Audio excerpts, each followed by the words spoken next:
Hello everyone, I'm Gauri Kalangutkar, first year BMS student studying in Gomantak Ayurveda Mahavidyalaya and Research Center Goa. I am provided with the topic of Agni Dominant Jala as my non-lecture PV project. So in today's video, I'll be focusing on the origin of two elements and its properties along with their other contents, which would help me to connect these two elements of Agni and Jala and help me with the understanding this topic better. Introduction to Panchamahabhuta. The five basic elements of life are called the Panchamahabhuta. Akasha, also said as ether and sky, Vayu, air, Teja, fire, Aap, water, and Prithvi, earth. Ayurveda believes that all living and non-living things on earth, including humans, are made up of these five elements in varying degrees, whose constituents remain unchanged and constant throughout the life. These five elements combine with each other to form the three humas of Vata, Pitta, and Kapha, also called as three doshas together, which is the cornerstones of Ayurveda. Now let's start with Agni. In Ayurveda, the term Agni is used for the sense of digestion of food and metabolic products. Agni converts food in the form of energy, which is also responsible for all the vital functions of our body. Agni is a force of intelligence with each cell, each tissue, and every system within the body. Ultimately, it is a discernment of Agni that determines which substance would enter our cells, tissues, and which substances would be removed or should be removed as a waste. In this way, Agni is a gatekeeper of life. The functions of Agni.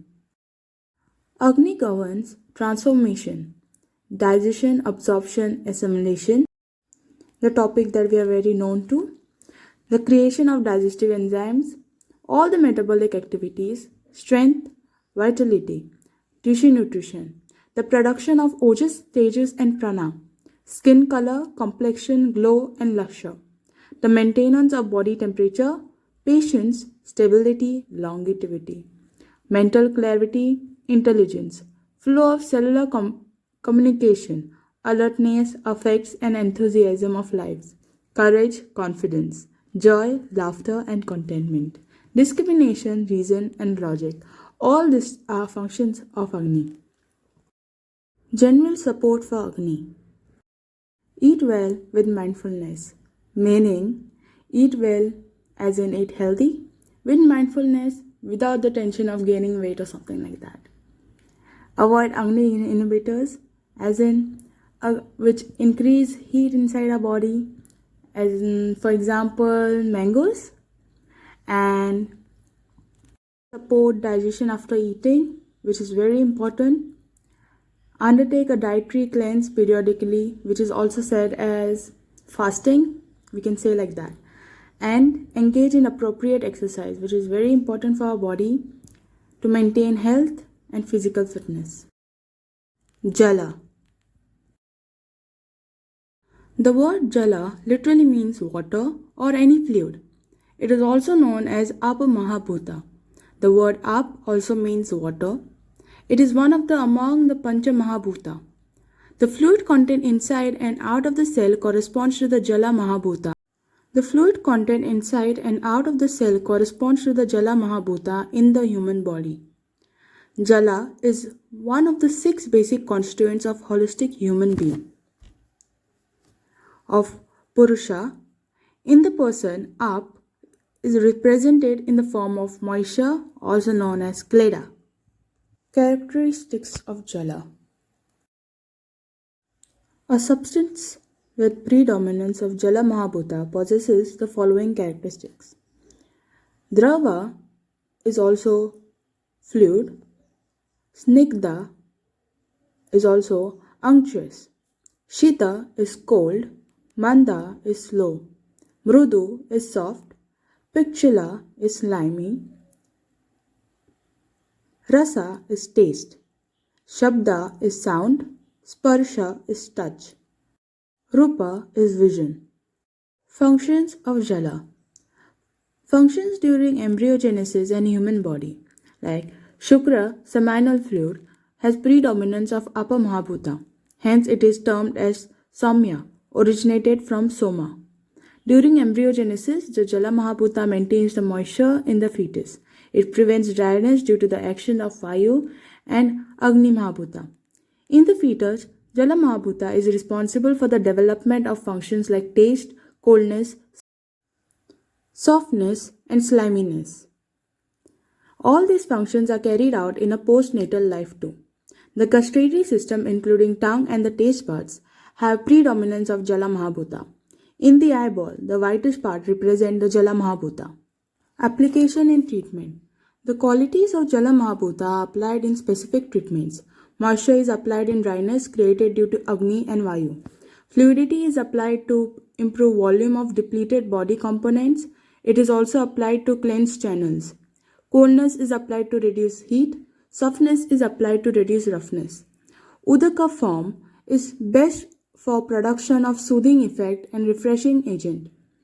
Jala is the best producing astringent effect, hence it is used for creating bonds or as a binding agent. Relation between Agni and Jala by the help of Ushna Jala. Ushna Jala, as we know as warm water, stimulates hunger, helps in digestion, good for throat, easily digestible, cleanses the urinary bladder, relieves hiccups, flatulence, aggravation of anila, which is vata dominant, shleshma, which is kapha dominant, is the ideal on the days of purification therapy and for those suffering from nascent fevers, cough, ama, accumulation of undigested materials, running in the nose, and pain in the flanks.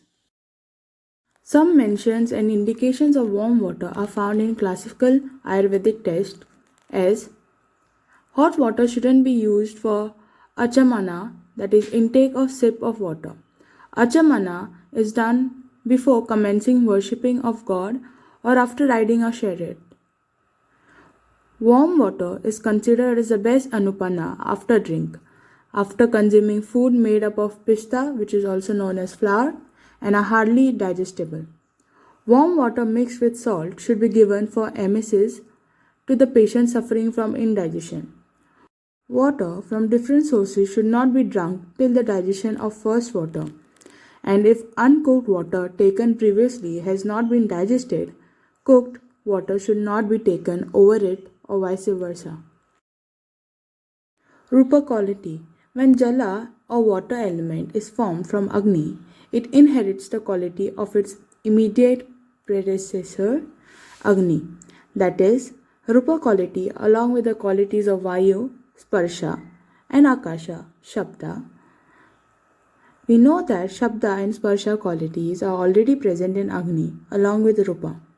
Thus, when there is a Paraspas Anupravesha of Agni into Jala, it carries along with it the qualities of Vayu and Akasha Mahabhuta, that is Sparsha, Shabda, also with into the Jala.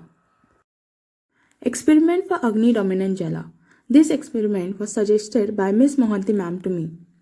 I tried to heat 1 liter of water with the help of Agni to see what we will receive after drinking the Jala, which was dominated by Agni. Later, after I boiled it up to half of its quantity it was before, and we resumed the experiment by letting the patient intake a sip of Jala that was heated with the help of Agni. I observed what took place on the human body or the patient. We noticed a slight discomfort while intaking the Jala. Again, we heated half of the liter water of the Jala to 1/4 of its quantity. To see, it was basically the same, but only the temperature of the Jala had increased and the quantity was decreased. To conclude the experiment, it was helpful for me to understand the topic even more as such. Water that is heated up to a certain limit is beneficial for the patient. In taking more than the normal levels, it might be a discomfort experiment for the patient.